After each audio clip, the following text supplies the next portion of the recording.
ሰላም ጤና ይስጥልን ተመልካቾቻችን የአፍሪካ ሬኔሳንስ ቴሌቪዥን ዜናዎች ከዚህ በማስከተል ይቀርባሉ። በቅድሚያም አርዕስተ ዜናዎችን ነው። ሰባተኛው ጠቅላላ ሀገራዊ ምርጫን ለማካሄድ አስቻይ የሰላም ሁኔታ አለ ወይ የሚለው የሁሉም ጥያቄ ነው ሲል የኢትዮጵያ ብሔራዊ ምርጫ ቦርድ አስታወቀ። ኢትዮጵያ በ10 ዓመት ከተቻለም ከዚያ ባጠረ ጊዜ ውስጥ የኒኩለር ኃይል ማመንጫ ፕሮጀክት ትገነባለች ተባለ። አኪዌዘር የተባለው የአየር ትንበያ ተቋም አዲስ አበባን የተመለከቱ የተሳሳቱ ትንበያዎችን በተከታታይ ማጋራቱ እያነጋገረ ይገኛል።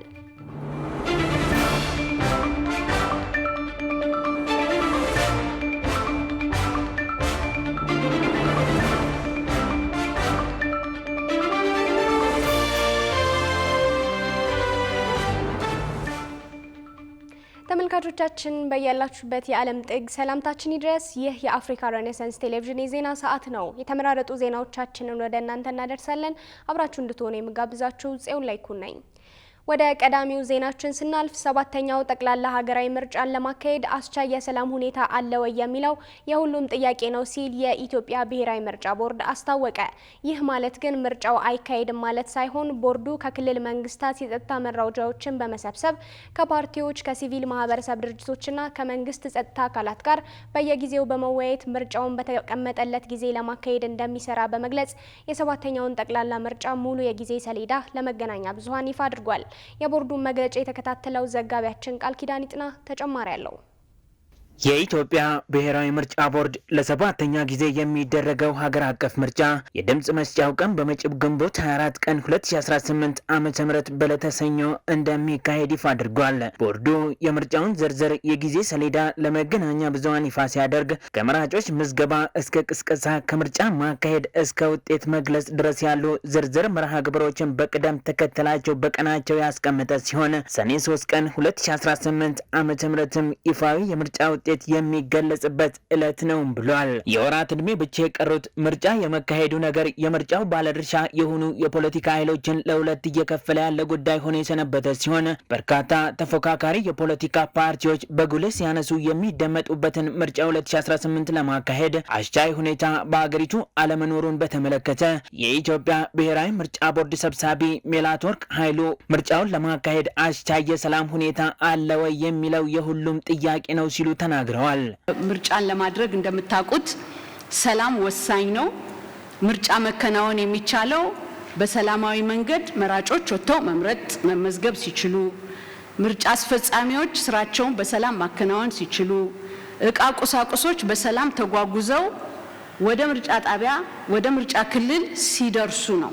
ስለዚህ ይህንን ለማድረግ አስቻይ ሁኔታ አለ ወይ፣ የጸጥታ ሁኔታ ምን ይመስላል የሚል ጥያቄ የሁላችንም ጥያቄ፣ የፖለቲካ ፓርቲዎችም የሲቪል ማህበረሰብ ድርጅቶችም ሚዲያዎችም የሚያነሱት ጥያቄ ነው። ይህ ማለት ግን ምርጫው አይካሄድም ማለት አይደለም ያሉት የቦርዱ ሰብሳቢ ቦርዱ ከክልል መንግስታት በየጊዜው የጸጥታ መረጃዎችን በመሰብሰብ ከፓርቲዎች፣ ከሲቪል ማህበረሰብ ድርጅቶችና ከመንግስት የጸጥታ አካላት ጋር በመወያየት ምርጫውን በተቀመጠለት ጊዜ ለማካሄድ እንደሚሰራ ገልጸዋል። ቦርዱ ይህንን በተመለከተ አሁንም እየሰራበት ወደፊትም እየሰራበት ይሄዳል። ባለን ዳታ ያለውን የጸጥታ አሴስመንት ከክልል መንግስታት እንቀበላለን፣ ከጸጥታ ተቋማት እንቀበላለን። ስለዚህ ቦርዱ እነዚህን ከተቀበለ በኋላ ከሚመለከታቸው ባለድርሻ አካላት ማለትም በዋነኝነት ከፖለቲካ ፓርቲዎች ጋር ውይይት ያደርጋል። የክልል መንግስታት ተጠሪዎች ባሉበት የጸጥታ አካላት ባሉበት ይሄ ውይይት ይደረጋል። ይሄ ከተደረገ በኋላ በዚህ የሚቆምም አይደለም። ቦርዱ የሞኒተሪንግ ቲም አቋቁሞ የፖለቲካ ፓርቲዎች፣ የሲቪል ማህበረሰብ ድርጅቶች በምርጫ መታዘብም በምርጫ ማስተማርም የተሰማሩት የሲቪል ማህበረሰብ ድርጅቶች ባሉበት በየቦታው እየተኬደ ጥርጣሬ ባለበት ልዩነት ባለበት አካባቢ ላይ ይሄንን የአሴስመንት ስራ የሚሰሩ ይሆናል። እንግዲህ ይሄንን ስራ ዛሬ ተሰርቶ የሚቆም አይደለም። ኢትዮጵያ አሁን የምትገኝበትን የጸጥታ ችግርና የግጭት መበራከት መነሻ በማድረግ ምርጫ 2018 ለማካሄድ አመቺ ሁኔታ የለም የሚሉ ወገኖች ቢኖሩም ገዢው መንግስት ግን ምርጫው መካሄዱ በፍጹም የማይቀር መርሃ ግብር መሆኑን በተደጋጋሚ ማረጋገጡ የሚታወስ ነው። ጠቅላይ ሚኒስትር አብይ አህመድ ጥቅምት 18 ቀን 2018 ዓ.ም በዋለው ስድስተኛው የህዝብ ተወካዮች ምክር ቤት 5ኛ ዓመት የስራ ዘመን ሁለተኛ መደበኛ ስብሰባ ላይ ስለተጠባቂው ምርጫ 2018 ጉዳይ መንግስታቸው የያዘውን አቋም በይፋ ተናግረው ነበር። አንዳንድ ፍላጎቶች አሉ። እንትን ቦታ ወረዳ ላይ 3 ሽፍታ ስላለ ምርጫ አይካሄድም፣ እዛ ቦታ ኤርትራ ምርጫ ባይደረግ እያለች ስለሆነ ምርጫ አይደረግም ምናምን ብሎ የሚያስቡ ሰዎች አሉ። ምርጫ ይደረጋል። ምርጫ ለማድረግ ደግሞ መንግስት በቂ አቅም አለው። ምርጫ እንደ ውይይት ነው፣ የፍላጎት ጉዳይ ነው። ሀሳብ አለኝ ፈልጋለሁ ያለ ሰው መሳተፍ ይችላል። እርግጠኛ ሆኜ የምነግራችሁ ስድስተኛው ሀገራዊ ምርጫ እስካሁን ከነበረ ምርጫ የተሻለ ነው። ድፍን ኢትዮጵያ ህዝብ ያውቀዋል። 7ኛው ደግሞ ይሻላል። ይሄ ምክር ቤትም አሁን ያለው መልክ አይኖረውም ብዬ ነው ያስባለሁ። ብዙ ድምጾች የሚገቡበት እንደሚሆን ተስፋ አደርጋለሁ። ያ ያስፈልጋል። ዴሞክራሲያዊ ምርጫ ማካሄድ አለብን። ሌላ ድምጽ ለመስማት ኦፕን መሆን አለብን። እንደ መንግስትም እንደ ፓርቲም አማራጭ ድምጾች የሌሉበት ምክር ቤት አይፈይድም፣ አይጠቅመንም። ጠቅላይ ሚኒስትሩ በዚህ ንግግራቸው ምርጫው የሚካሄድ መሆኑን ያረጋገጡ ሲሆን ምርጫው መካሄዱ ይዞት የሚመጣው ለውጥም እንዲሁ አስፈላጊ መሆኑን ሲያብራሩ ተደምጠዋል። ከ10 ቢሊዮን ብር በላይ እንደተበጀተለት በተገለጸው 7ኛው ሀገራዊ ምርጫ ኢትዮጵያ የዲጂታል መራጮች ምዝገባ ለመጀመሪያ ጊዜ የምታካሄድበት ነው የተባለ ሲሆን የምርጫውን በወቅቱ መካሄድ ማረጋገጥን ጨምሮ ነጻ፣ ፍትሐዊና ተአማኒነት ያለው ምርጫ ለማካሄድ የሚያስችሉ የተለያዩ የቅድመ ምርጫ ተግባራትን በተጠናከረ መልኩ እያከናወነ መሆኑን የኢትዮጵያ ብሔራዊ ምርጫ ቦርድ አክሎ አስታውቋል። ኢትዮጵያ በ10 ዓመት ከተቻለም ከዚያ ባጠረ ጊዜ ውስጥ የኒኩሌር ኃይል ማመንጫ ፕሮጀክትን ትገነባለች ተባለ። የኢትዮጵያ የኒኩሌር ኢነርጂ ኮሚሽነር ሳንዶካን ደበበ የኒኩሌር ኃይል ልማት ቁርጠኝነት ቀጣይነት ያለው የኢኮኖሚ እድገትን ማረጋገጥ ታሳቢ ያደረገ ደፋር ውሳኔ መሆኑን አብራርተዋል። ብዙነህ እንዳለ ዝርዝር አለው። የኢትዮጵያን የኒውክሌር ኃይል ልማት መርሃ ግብር ማስጀመሪያና የኢትዮጵያ የኒውክሌር ኃይል ኮሚሽን ስራ ማስጀመሪያ የምክክር መድረክ ተካሂዷል። በመድረኩ ላይ የውጭ ጉዳይ ሚኒስትር ዶክተር ጌዲዮን ጢሞቴዎስ፣ የኢትዮጵያ የኒውክሌር ኢነርጂ ኮሚሽነር ሳንዶካን ደበበ፣ የዓለም አቀፍ አቶሚክ ኢነርጂ ኤጀንሲ ምክትል ዋና ዳይሬክተር ሚካኤል ቹዳኮቭ እና የባለድርሻ ተቋማት እንዲሁም ከፍተኛ የስራ ኃላፊዎች ተገኝተዋል። የኢትዮጵያ የኒውክሌር ኢነርጂ ኮሚሽነር ሳንዶካን ደበበ የኢትዮጵያን የኒውክሌር ቴክኖሎጂ ልማት የኃይል ደህንነትን በማረጋገጥ የኢኮኖሚያዊ ሽግግርን የረጅም ጊዜ መቋቋም አቅም ግንባታ ላይ የተመሰረተ ብሔራዊ የልማት ተነሳሽነት ነው ብለዋል። የኢትዮጵያ ሰላማዊ የኒውክሌር ቴክኖሎጂ ንጹህ የኃይል አቅርቦት የማመንጨት አቅምን በማላቅ በጤና፣ በግብርና እንዲሁም በኢንዱስትሪና የምርምር ትግበራ ማዕቀፍ የተቃኘ መሆኑንም ገልጸዋል። የሰላማዊ አማራጭ የኒውክሌር ሳይንስ ልማት መርሃ ግብር ዓላማ የኢትዮጵያውያንን ሕይወት በተጨባጭ የሚያሻሽሉ ጥቅሞችን የሚያስገኝ እድል ማረጋገጥ እንደሆነም ተናግረዋል።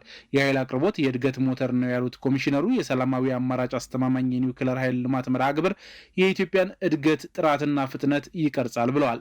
የኢትዮጵያ መንግስት የኒውክሌር ኃይል ልማት ቁርጠኝነት ቀጣይነት ያለው የኢኮኖሚ እድገትን ማረጋገጥ ታሳቢ ያደረገ ደፋር ውሳኔ መሆኑንም አብራርተዋል።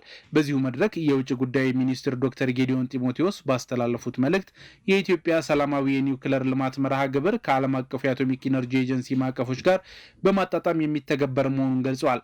የውጭ ጉዳይ ሚኒስትሩ የሰው ልጆች ስልጣኔ ከእሳት፣ ውሃ፣ ንፋስና እንፋሎት የኃይል አማራጭነት ልማት ጋር የተቆራኘ ነው ብለዋል።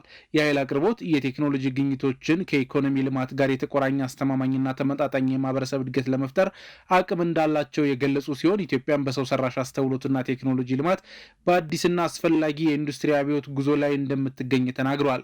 የኢትዮጵያ አምራች ኢንዱስትሪዎች፣ ዳታ ማዕከላት፣ ባቡሮችና ተሽከርካሪዎች እንደ ኒውክሌር ኃይል ባሉ ከታዳሽና አስተማማኝ የኃይል ምንጮች በሚገኝ ኤሌክትሪክ ኃይል የሚሰሩባት ሀገር የማድረግ ጉዞም በወሳኝ ምዕራፍ ላይ እንደሚገኝ አብራርተዋል። በታላቁ የኢትዮጵያ ህዳሴ ግድብ ምረቃ ላይ በጠቅላይ ሚኒስትር አብይ አህመድ በጉባ ከተበሰረው ማግስት በሩሲያ የተካሄደው ዓለም አቀፍ የአቶሚክ ኃይል መድረክ ድረስ ኢትዮጵያ ለሰላማዊ የኒውክሌር ልማት ያላትን ቁርጠኝነት ማረጋገጣቸውንም አስታውሰዋል። በዚህም ኢትዮጵያ የኒውክሌር ቴክኖሎጂን ለሰላማዊ አገልግሎት ብቻ ለመጠቀም ሙሉ በሙሉ ቁርጠኛ ነችም ብለዋል። የኢትዮጵያ የኒውክሌር ኃይል ኮሚሽን በተሰጠው ግልጽ ስልጣንና ጠንካራ መዋቅርም ከዓለም አቀፉ የአቶሚክ ኢነርጂ ጋር በቁርጠኝነት እንደሚሰራ ገልጸዋል። ኢትዮጵያ ፕሮጀክቱን በተአማኒና ደህንነቱ በተጠበቀ መንገድ በፍጥነት መገንባት አለባት ሲሉ የተናገሩት ደግሞ የዓለም አቀፍ የኒውክሌር ኃይል ማመንጫ ተቆጣጣሪ ኤጀንሲ ምክትል ዋና ዳይሬክተር ሚካኤል ቹዳኮቭ ናቸው። ኢትዮጵያ ከ2 ወር በፊት የኒውክሌር ኃይል ማመንጫን ለመገንባት ከሩሲያው ሮሳቶም ጋር ስምምነት መፈረሟ የሚታወስ ነው። በአዲስ አበባ ከተማ መስኮቶን ከፍተው ወደ ውጭ ቢመለከቱ የበጋ ወራት የሚያመጡትን ደማቅ ፀሐይና የጠራ ሰማይ ይመለከታሉ። ነገር ግን በኮምፒውተሩ ወይም በስልኩ ላይ ያለውን ዓለም አቀፍ የአየር ሁኔታ ትንበያ ቢመለከቱስ ምናልባት የዝናብ ደመና እየጠበቁት እንደሆነ ይነግሮት ይሆናል።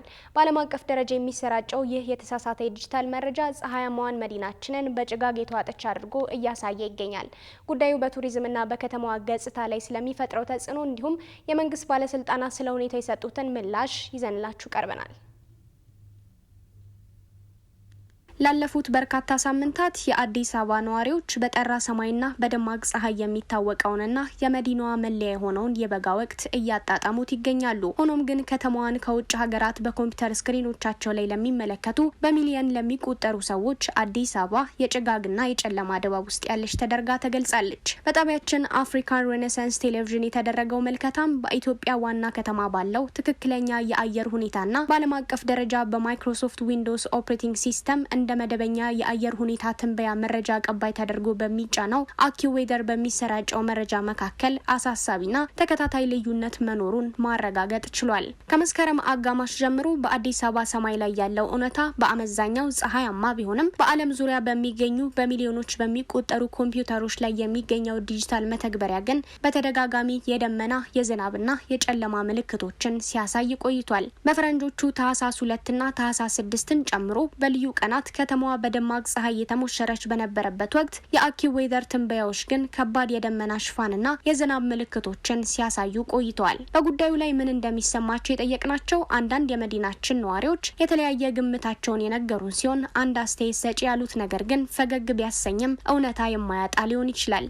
እንዲህ በደማቅ ፀሐይ ያሸበረቀችን ከተማ ከሳምንት ሳምንት ሰማያዊ ወሩን ሙሉ አንዴም ፀሐይ ብቅ ሳይልበት ከዳር እስከ ዳር ደመና የዋጣት አድርጎ የሚያሳይ ዓለም አቀፍ የአየር ትንበያ ተቋም ካለ ምናልባት ተቀጣሪዎቹ ግብጻውያን ቢሆን ይሆናል ብዬ እጠራጠራለሁ ብለዋል። የነዋሪው አስተያየት በምሳሌ አነጋገር ይገለጽ እንጂ ነገሩ ከቴክኒካዊ ስህተት የዘለለ ሊሆን ይችላል የሚል አሳሳቢ ስሜትን ያንጸባርቃል። በዓለም አቀፍ የቱሪዝም ገበያ ውድድር ውስጥ የመጀመሪያው አረዳድ ወሳኝ ነው። በሚሊዮኖች በሚቆጠሩ ኮምፒውተሮች ላይ የሚታየው ይህ የተሳሳተ መረጃ በኢትዮጵያ ገጽታ ላይ አላስፈላጊ ጫና በመፍጠር በዚህ መረጃ ላይ ተመስርተው የሚመጡ ዓለም አቀፍ ኩነቶችና ጎብኚዎችን ተስፋ ሊያስቆርጥ ይችላል የሚል ስጋትንም ፈጥሯል። እነዚህም ምልከታዎች ተከትሎ አፍሪካ ሬኔሳንስ ቴሌቪዥን ለይፋዊ ማብራሪያ የኢትዮጵያ ሜትሮሎጂ ኢንስቲትዩትን አነጋግሯል። በኢንስቲትዩቱ የሜትሮሎጂ ዳታና ክላይማቶሎጂ ዘርፍ ኃላፊ አቶ መለሰ ለማ የመንግስት ተቋሙ ስለ ጉዳዩ እንደማያውቅ አረጋግጠዋል። ለአፍሪካ ሬኔሳንስ ቴሌቪዥን በሰጡት ልዩ የኢሜይል ምላሽም ትክክለኛ መረጃ ማግኘት ህጋዊ መብት መሆኑን አጽንኦት ሰጥተዋል። አቶ መለሰ ሲገልጹም ህብረተሰቡ ወይም የትንበያው ተጠቃሚዎች ትክክለኛ መረጃ የማግኘት ሙሉ መብት አላቸው፣ ህብረተሰቡ መሳሳት የለበትም፣ ህጉም ይህንኑ ይደግፋል ብለዋል። አቶ መለሰ ኢንስቲትዩቱ ከጣቢያዎቹ በሚሰበሰቡ ጥብቅ መረጃዎችና በተረጋገጡ ዓለም አቀፍ ውጤቶች ላይ ተመስርቶ የራሱን የየዕለቱን ትንበያ እንደሚያዘጋጅ መጥቀስ አኪዌዘር ትንበያዎቹን ለማቅረብ ምን አይነት ዘዴ እየተጠቀመ እንደሆነ አላውቅም ሲሉ ተናግረዋል። ዳይሬክቶሬቱ ልዩነቱን ለመፍታት አስቸኳይ እርምጃዎችን እየወሰደ መሆኑን የገለጹት አቶ መለሰ ጉዳዩም ለኢንስቲትዩቱ ከፍተኛ አመራሮችና ለህትመት ክፍል ኃላፊዎች እንዲደርስ ተደርጓል ብለዋል። ከቢሮአችን የሚወጣውን ትንበያ የመሬት ላይ ምልከታና በአኪዌዘር የሚሰራጨውን መረጃ ጊዜ ወስደን እናነጻጽራለን ሲሉም ቃል ገብተዋል። እንደ ኃላፊው ገለጻ ኢንስቲትዩቱ የውስጥ ንጽጽሩን አድርጎ የደረሰበትን ሲያሳውቅ ጣቢያችን አፍሪካ ሬኔሳንስ ቴሌቪዥን ደግሞ ተከታትሎ ወደ እናንተ ወደ ተመልካቾቹ ይዞ የሚቀርብ ይሆናል።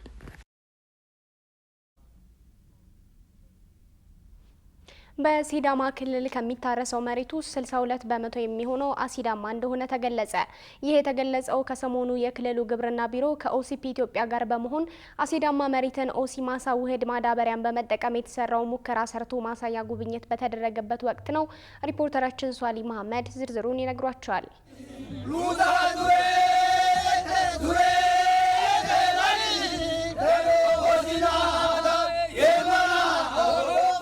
የአፈር አሲዳማነት በሀገራችን በግብርናው ክፍል ኢኮኖሚ ላይ አሉታዊ ጫና እያሳደረ የሚገኝ የአፈር ለምነት ችግር ሲሆን ከፍተኛ ዝናብ የሚያገኙና በምርታማነታቸው የተሻሉ ናቸው የሚባሉትን የሀገሪቱን አካባቢዎች ጭምር እየጎዳ መሆኑን ነው መረጃዎች የሚያመለክቱት። በኢትዮጵያ በአጠቃላይ ከሚታረሰው ከ15 ሚሊዮን ሄክታር በላይ የእርሻ መሬት ውስጥ 43 በመቶ በአሲዳማነት መጠቃቱን የግብርና ሚኒስቴር መረጃ ያሳያል። ከዚህም ውስጥ 3.7 ሚሊዮን ወይም 27 በመቶ በጠንካራ አሲዳማነት ተጠቅቷል ይላል። የአፈር አሲዳማነቱ ሽፋንም ከጊዜ ወደ ጊዜ እየጨመረ መሆኑ ይነገራል። ሲዳማ ክልል ውስጥ ከሚታረሰው መሬት ውስጥ 62 ከመቶ የሚሆነው አሲዳማ እንደሆነ ከሰሞኑ የክልሉ ግብርና ቢሮ ከኦሲፒ ኢትዮጵያ ጋር በመሆን በሲዳማ ክልል ሁላ ወረዳ ሉዳ ቀበሌ አሲዳማ መሬትን ኦሲማሳ ውህድ ማዳበሪያን በመጠቀም የተሰራው ሙከራ ሰርቶ ማሳያ ጉብኝት በተደረገበት ወቅት ተነግሯል።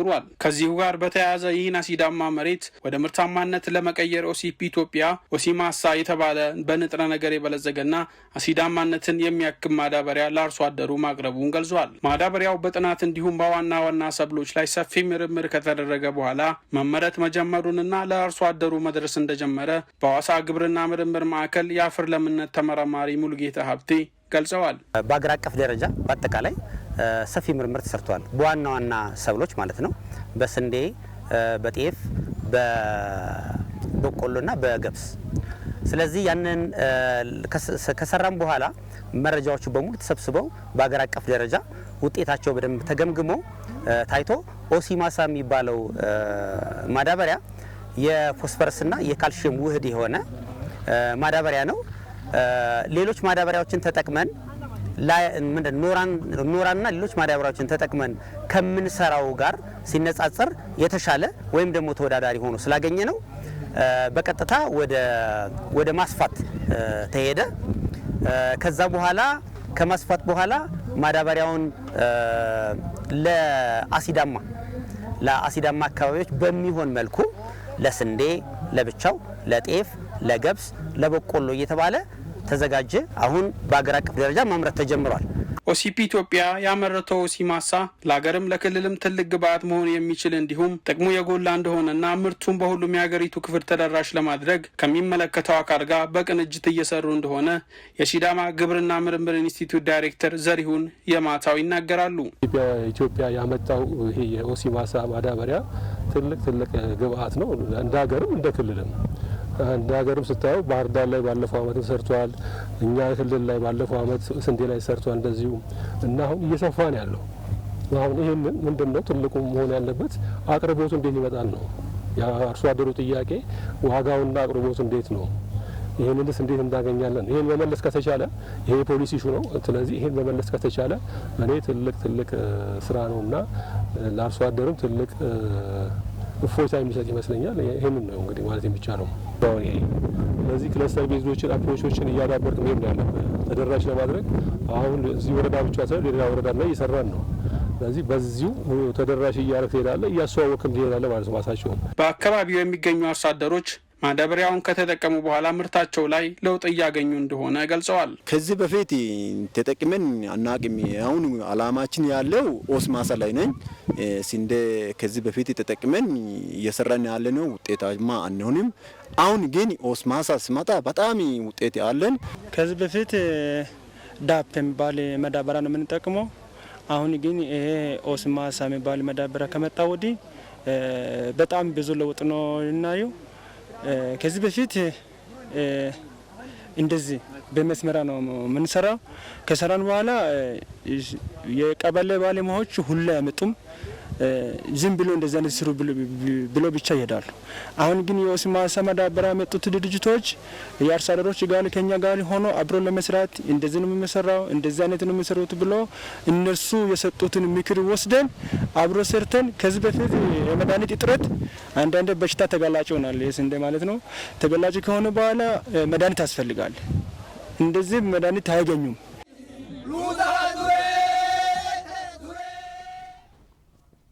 አዲስ የስነ ጽሁፍ ፌስቲቫል በተለያዩ መርሃ ግብሮች እየተካሄደ ይገኛል። በዓለም አቀፍ ደረጃ ታዋቂው ደራሲ ገጣሚና ጸሐፊ ተውኔት ለምን ሲሳይ የተሳተፈበት መሰናዶ የዚህ ፌስቲቫል አንድ አካል ሆኖ ከሰሞኑ ተካሂዷል። ዝርዝሩን ናቲማና ይነግራቸዋል። በካልቸር ክለብ የተዘጋጀው አዲስ የስነ ጽሑፍ ፌስቲቫል ከማክሰኞ ህዳር 23 ጀምሮ በተለያዩ ቦታዎች እየተካሄደ ነው። በፌስቲቫሉ ላይ የስነ ጽሑፍ መድረክ፣ የመጽሐፍ አውደ ርዕይ፣ የደራሲያን ተሞክሮና ሌሎችም ከመጽሐፍትና ባህል ጋር የተያያዙ ዝግጅቶች እየተከናወኑ ነው። በዓለም አቀፍ ደረጃ ታዋቂው ደራሲ ገጣሚና ጸሐፌ ተውኔት ለምን ሲሳይ የተሳተፈበት መሰናዶም የዚህ ፌስቲቫል አካል ሆኖ ከሰሞኑ ተካሂዷል። ከኢትዮጵያውያን ቤተሰቦች የተወለደው እንግሊዛዊው ደራሲ ለምን ሲሳይ በርካታ ተወዳጅ መጽሐፍትን ጽፏል። እንዲሁም የማንቸስተር ዩኒቨርሲቲ ቻንስለር ነው። በእንግሊዝ ሀገር ከፍተኛ መንግስታዊ ሽልማቶችንም አግኝቷል። በተጨማሪም በስነ ጽሑፍ ስራዎቹ ሌሎች ታላላቅ ሽልማቶችን ያሸነፈ ደራሲ ነው። ለምን ሲሳይ ለኢትዮጵያውያን በጣም የቀረበ ስለመሆኑ ብዙዎች የሚመሰክሩለት ሲሆን በሁሉም መስክ የመጽሐፍ ችሎታው ልዩ እንደሚያደርገውም ይነገርለታል። አዲስ የስነ ጽሑፍ ፌስቲቫል ለምን ሲሳይን ጨምሮ የተለያዩ ጸሐፊያንና የጥበብ ባለሙያዎችን ባሳተፈበት መድረኩ ስለ ኢትዮጵያ ጥበብ እንዲሁም ባህል ጥያቄ በማንሳት አወያይቷል። ለምን ሲሳይ በፌስቲቫሉ ላይ በነበረው ውይይት የኢትዮጵያን ጥበብ በዓለም ዙሪያ ካለው የጥበብ ሁለንተናዊነት ጋር በማስተሳሰር ስለ ባህሎቻችን ለዓለም ማሳወቅ እንችላለን ብለዋል።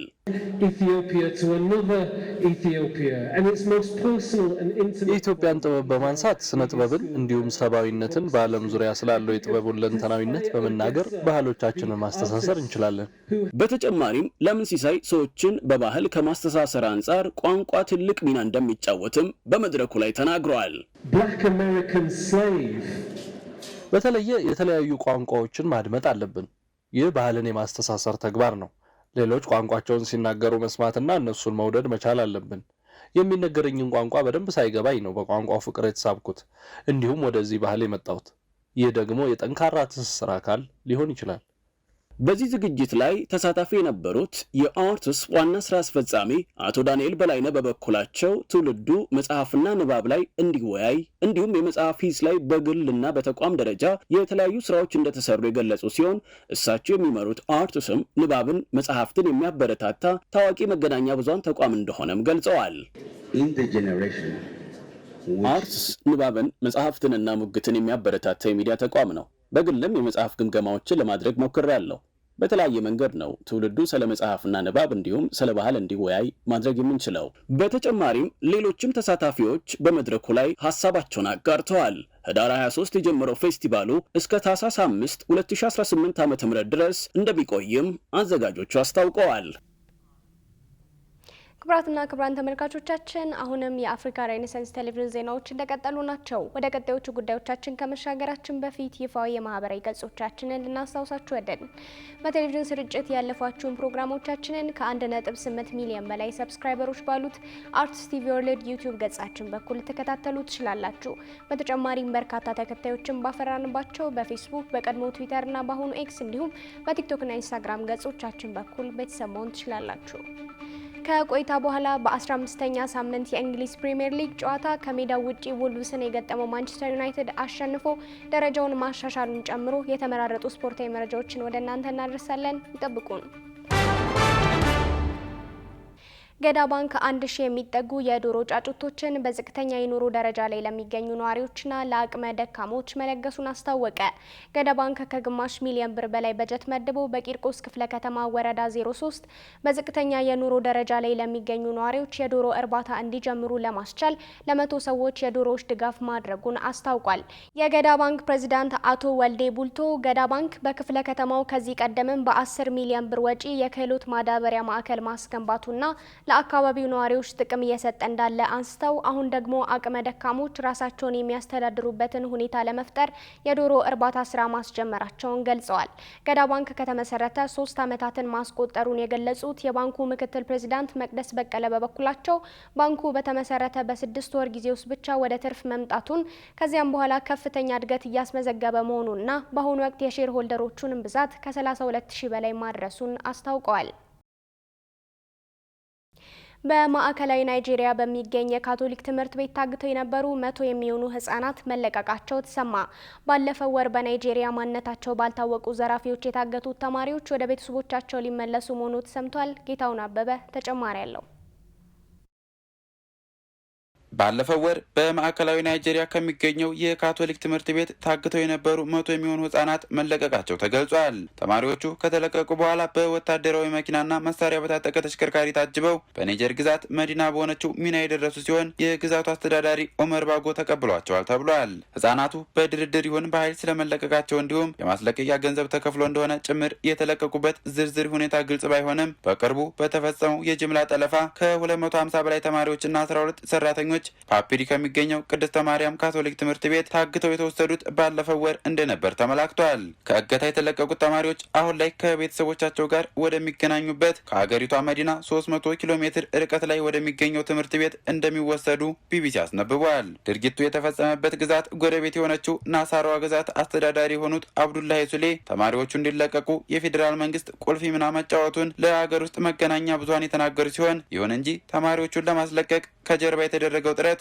ለደህንነት ሲባል መግለጽ እንደማይቻል አስተዳዳሪው አክለዋል። ባለፈው ሳምንት የብሔራዊ ደህንነት አማካሪ የሆኑት ኖሃሪ ባዶ የፓፒሪ ግዛትን የጎበኙ ሲሆን በዚያውም በቄስ ቡሉስ ዳዋ ዮሐና የተመራ ልዑክ ጋር በተገናኙበት ወቅት ህጻናቱ በቅርቡ ተለቀው ከቤተሰቦቻቸው ጋር እንደሚቀላቀሉ አረጋግጠዋል። ሆኖም አሁንም 153 የሚሆኑ ተማሪዎችና 12 ሰራተኞች ማንነታቸው ባልታወቁ ታጣቂዎች እጅ ናቸው የተባለ ሲሆን በቅርቡ በሰሜንና በማዕከላዊ ናይጄሪያ በተፈጸሙ ጥቃቶች በአብዛኛው ትምህርት ቤቶችና የእምነት ተቋማት ኢላማ መሆናቸው ተገልጿል። ከ3 ሳምንታት በፊት በቅድስተ ማርያም ትምህርት ቤት የተፈጸመው ጥቃትም ከቀናት በፊት ቀደም ብሎ የተፈጸመውን የጅምላ ጠለፋ ተከትሎ እንደሆነ ሲመላከት በአውሮፓውያኑ ህዳር 18 ክዋሪ ግዛት በሚገኘው ክሪስት አፖስቶሊክ ቤተክርስቲያን በተፈጸመው ጥቃት 2 ሰዎች ሲገደሉ 38 ሰዎች ደግሞ ታግተው እንደነበርም ተመላክቷል። ከዚህ ቀደም ብሎ በኬቢ ግዛት በሚገኝ የመንግስት የሴቶች ሁለተኛ ደረጃ ትምህርት ቤት 2 ተማሪዎች ሲገደሉ 25 ሙስሊም ተማሪዎች እንደታገቱ ሲነገር በከዋሪና በኬቢ ጥቃት ታግተው የተወሰዱት ሁሉም መለቀቃቸው ተገልጿል። ባለፈው ሳምንት ታዲያ በኮጊ ግዛት አዲስ በተመሰረተ ቤተክርስቲያን ላይ ታጣቂዎች በፈጸሟቸው 2 የተለያዩ ጥቃቶች ፓስተሩንና ባለቤቱን ጨምሮ ቢያንስ 20 ሰዎች መታገታቸው ሲገለጽ ከታገቱት መካከል ሙስሊሞች በብዛት በሚኖሩበት ሶኮቶ ግዛት ሲሆን ከታገቱት መካከል አንዲት ሙሽራና ሚዜዎቿ ይገኙበታል ተብሏል። ከእገታዎቹ ጀርባ ማን እንዳለ እስካሁን ግልጽ አይደለም የተባለ ሲሆን ነገር ግን ምናልባት የማስለቀቂያ ገንዘብ በሚፈልጉ ወንጀለኛ ወንበዴዎች የተፈጸሙ እንደሆኑ በርካታ ትንታኞች እየገለጹ ይገኛሉ። ፕሬዝዳንቱ ቃል አቀባይ እንዳሉት ቀደም ብሎ ድርጊቱ የጂሃዲስት ቡድኖች ስራ እንደሆነ መንግስት እንደሚያምን ለቢቢሲ ተናግረው እገታዎችን የሚፈጽሙ ወንበዴዎች የሚያገኙትን የገንዘብ አቅርቦት ለመቁረጥ ሲባል በናይጄሪያ ለማስለቀቂያ ገንዘብ መክፈል ህገወጥ መደረጉንም ገልጸዋል። ባሳለፍነው ወር የአሜሪካው ፕሬዝዳንት ዶናልድ ትራምፕ የናይጄሪያ መንግስት ክርስቲያኖች እንዲገደሉ መፍቀዱን የሚቀጥል ከሆነ ወታደሮችን እንደሚልኩ ካስፈራሩ በኋላ የሀገሪቱ የጸጥታ ቀውስ ዓለም አቀፍ ትኩረትን ስቧል። የናይጄሪያ ባለስልጣናትና ተንታኞች በበኩላቸው የሁሉም እምነት ተከታዮች የጥቃቱና የእገታው ሰለባዎች መሆናቸውን ጠቅሰው ክርስቲያኖች ብቻ ኢላማ ይደረጋሉ የሚለውን እውነት እንዳልሆነ ገልጸዋል። ለኢትዮጵያ ኩባንያዎች የፋይናንስ ተደራሽነትን ማሻሻል ያለመ መድረክ ተካሄደ። ኢትዮጵያዊ ኩባንያዎች የፋይናንስ ተደራሽነትን ለማሻሻል የተዘጋጀ ከፍተኛ ደረጃ የንግድና የፋይናንስ መድረክ በአዲስ አበባ ተካሂዷል። መድረኩ በጂአይዜድ ኢትዮጵያና KFW ዴቨሎፕመንት ባንክ የተመራ ሲሆን ከኢኤፒ ኮንሰልቲንግ ጋር በትብብር መዘጋጀቱ ተገልጿል። የኩባንያዎች አቅምን ከፋይናንስ መፍትሄዎች ጋር በተግባር ለማገናኘት የተዋቀረ የመግባባትና የእርምጃ መድረክ ነውም ተብሏል። በመድረኩ የኢትዮጵያ ሰነድ መዋዕለ ንዋዮች ገበያ ዋና ስራ አስፈጻሚ ዶክተር ጥላውን ኢስማኤል፣ የወጋገን ካፒታል ኢንቨስትመንት ባንክ ዋና ስራ አስፈጻሚ ብሩክታይት ዳዊትን ጨምሮ ከ250 በላይ የተመዘገቡ ተሳታፊዎችን ያካተተ ሲሆን ከነርሱም 170 ኩባንያዎች፣ ወደ 25 የሚጠጉ ባንኮች ወይንም የፋይናንስ ተቋማት፣ ኢንቨስትመንት ባንኮች፣ ኢንቨስትመንት አማካሪዎች፣ የልማት አጋሮችና የመንግስት ተወካዮች ተገኝተዋል። የፋይናንስ ተደራሽነት የኩባንያ ብቻ ጉዳይ አይደለም የተባለ ሲሆን የሀገር ምርታማነትና ተወዳዳሪነትን የሚያነሳ ቁልፍ ነጥብ መሆኑ በመድረኩ ተነስቷል። ተገቢ የስራ ካፒታልና የኢንቨስትመንት ፋይናንስ ሲኖር ኢትዮጵያ በስራ ፈጠራ፣ በምርታማነት እድገት፣ በዋጋ ሰንሰለት ጥራትና በውጭ ገቢ የሚታዩ ተግባራዊ ውጤቶችን ታገኛለች ተብሏል። ክቡራን ተመልካቾቻችን አሁን ዛሬ ምሽት በ6ኛ ዙር የአውሮፓ ሻምፒየንስ ሊግ ሊቨርፑል ከኢንተር ሚላን ጋር የሚያደርጉትን ተጠባቂ ጨዋታ ጨምሮ የተመራረጡ ስፖርታዊ መረጃዎችን ወደ እናንተ የምናደርስበት ሰዓት ላይ ደርሰናል። ስፖርታዊ መረጃዎቹ በባልደረባችን ዮናስ ግርማ ወደ እናንተ ይደርሳሉ። ከመረጃዎቹ ጋር መልካም ቆይታ። ከአፍሪካ ሪኔሳንስ ቴሌቪዥን የሰዓቱን ስፖርታዊ መረጃዎች ይዘን መተናል። መረጃዎቻችንን ከሀገር ውስጥ እናስቀድማለን። ኢትዮጵያ በሴካፋ የትምህርት ቤቶች ውድድር በሁለቱም ጾታዎች ለፍጻሜ ያለፈች። የሴካፋ የፓን አፍሪካ የትምህርት ቤቶች ውድድር በዩጋንዳ አስተናጋጅነት እየተካሄደ ወደ ፍጻሜ የቀረበ ሲሆን በምድብ የመጨረሻ ጨዋታና የግማሽ ፍጻሜ ጨዋታዎች ሲደረጉ ኢትዮጵያ በሁለቱም ጾታዎች የፍጻሜ ተፋላሚ መሆኗን አረጋግጣለች። በአፍሪካ እግር ኳስ ኮንፌዴሬሽን ወይም ካፍ እውቅና የተቸረው ይህ ውድድር በወንዶች የግማሽ ፍጻሜ ጨዋታ ኢትዮጵያን ከቡሩንዲ ያገናኘ ሲሆን መደበኛው የጨዋታው ክፍለ ጊዜ ያለ ግብ በአቻ ውጤት አጠናቀው አሸናፊውን ለመለየት በተሰጠ መለያ ምት ኢትዮጵያ 14-13 በሆነ ውጤት በማሸነፍ ወደ ፍጻሜ ስታልፍ ኢትዮጵያ በፍጻሜው አስተናጋጇን ሀገር ዩጋንዳን እንደምትገጥም ተገልጿል። በተመሳሳይ በሴቶች ዘርፍ አስተናጋጇን ዩጋንዳን የገጠመችው ኢትዮጵያ መደበኛውን የጨዋታ ክፍለ ጊዜ ያለ ግብ በማጠናቀቅ በመለያ ምቶች 3-2 አሸንፋለች። በፍጻሜውም ታንዛኒያን የምትገጥም ይሆናል ተብሏል። በሁለቱም ጾታዎች ለፍጻሜ የደረሱት የኢትዮጵያ ታዳጊ ተማሪዎች ጨዋታውን አሸናፊ በመሆን የሚያጠናቅቁ ከሆነ በዚህ ውድድር አሸናፊ ለሚሆኑ ሀገራት የሚሰጠው $100,000 ወይም በኢትዮጵያ ገንዘብ ምንዛሬ 15 ሚሊዮን ብር የሚሸለሙ ሲሆን ከዚህ ባሻገር ወደ አፍሪካ ዋንጫ የተማሪዎች ውድድር የሚሸጋገሩበትን እድል ያሰፋሉ ተብሎ ይጠበቃል።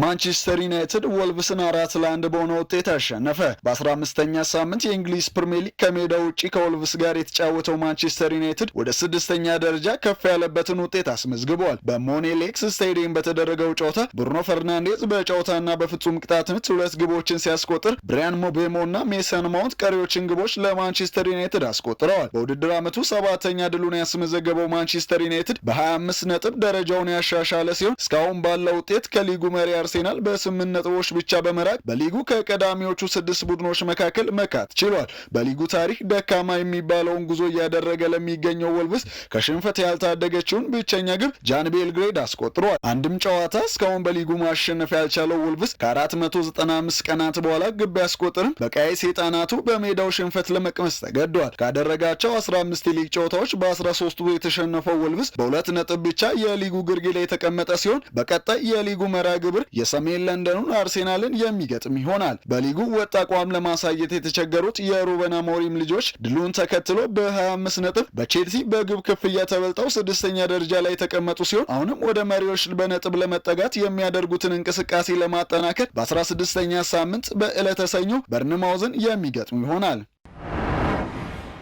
የአውሮፓ ሻምፒዮንስ ሊግ 6ኛ ዙር ጨዋታዎች ዛሬ መደረግ ሲጀምሩ በውጤት ማጣትና ቀውስ ውስጥ የሚገኘው ሊቨርፑል ወደ ጣሊያን አምርቶ ከኢንተር ሚላን ጋር የሚያደርገው ጨዋታ ይጠበቃል። ሊቨርፑል ካለፉት 5 የአውሮፓ ሻምፒዮንስ ሊግ ጨዋታዎች 9 ነጥብ ሰብስበው 13ኛ ደረጃ ላይ ሲገኝ በሊጉ ደግሞ ካደረጋቸው ካለፉት 5 ጨዋታዎች ውስጥ አንዱን ብቻ አሸንፎ 10ኛ ደረጃ ላይ ተቀምጧል። የሜርሴይዱ ክለብ ሊቨርፑል በቀጥታ ከሚያልፉ 8 ክለቦች አንዱ ለመሆን ቀሪ ጨዋታዎችን ማሸነፍ ይጠበቅበታል። ዛሬ 12 ነጥብ ከሰበሰበው ኢንተር ሚላን ጋር የሚያደርገው ጨዋታ በእጅጉ ፈታኝ ይሆንበታል ተብሎ ይጠበቃል። የእንግሊዙ ክለብ ሊቨርፑል በአውሮፓ ሻምፒዮንስ ሊግ ከኢንተር ሚላን ጋር ባደረጋቸው ያለፉት 6 ጨዋታዎች 4ቱን ማሸነፍ ችሏል። ከሰሞኑ ተቀያሪ ወንበር ላይ በመቀመጡ ከአሰልጣኙ ጋር በፈጠረው አለመግባባት ምክንያት የሜርሴይዱ ክለብ መሐመድ ሳላን ዛሬ ምሽት 5 ሰዓት ላይ ከኢንተር ሚላንን ከሚገጥመው ስብስብ ውጪ ማድረጉ ከጨዋታው በላይ ትኩረት የሳበ ጉዳይ ሆኗል። ግብፃዊ አጥቂ ከአሰልጣኝ አርነ ስሎትና ከክለቡ ጋር በፈጠረው መግባባት ምክንያት ከቡድኑ ጋር ወደ ጣሊያን እንዳልተጓዘም ተነግሯል። በቀዮቹ ቤት በቆየባቸው ጊዜያት ደማቅ ታሪክን መጻፍ የቻለው መሐመድ ሳላ ምናልባት ተጫዋቹና ክለቡ መካከል ያለው ግንኙነት አሳሳቢ ደረጃ ላይ መድረሱ እየተነገረ ሲሆን ክለቡን ሊለቅ እንደሚችልም የተለያዩ ምንጮች እየዘገቡ ይገኛሉ። በሌሎች ጨዋታዎች ቼልሲ ወደ ቤርጋሞ አቅንቶ አትላንታን ይገጥማል። የእንግሊዙ ክለብ በ10 ነጥብ 7ኛ ደረጃ ላይ ሲቀመጥ አትላንታም በ10 ነጥብ በግብ ክፍያ ተበልጦ 10ኛ ደረጃ ላይ ተቀምጧል። ቀደም ብሎ በሚደረግ ጨዋታ ምሽቱ 2:45 ባየር ሙኒክ በሜዳው አሊያንዝ አሬና ስፖርቲንግ ሊዝበንን ሲያስተናግድ ምሽት 5 ሰዓት ላይ ባርሴሎና በሜዳው ካምፕ ኑ ኢንትራክ ፍራንክፈርትን የሚገጥምበት ጨዋታ ይጠበቃል። ፒኤስቪ ከአትሌቲኮ ማድሪድ፣ ቶተንሃም ስፐርስ ከስላቪያ ፕራጋ፣ ሞናኮ ከጋላታሳራይ እንዲሁም ሮያል ዩኒየን ከማርሴይ የሚያደርጉት ጨዋታ የምሽቱ መርሃ ግብር አካል ናቸው። ሁሉም ጨዋታዎች ምሽት 5 ሰዓት ላይ የሚጀምሩም ይሆናል። ውድ ተመልካቾቻችን የአፍሪካ ሬኔሳንስ ቴሌቪዥን የሰዓቱ ዜናዎች የተከታተላችሁትን ይመስሉ ነበር። ስለሰጣችሁን ጊዜ ከልብ እያመሰገንን ከዜናዎቹ ጋር ጽዮን ላይኩን ቆይታ አድርጌያለሁ። ከቀሪ ጣቢያችን ዝግጅቶች ጋር መልካም ጊዜን ተመኘው።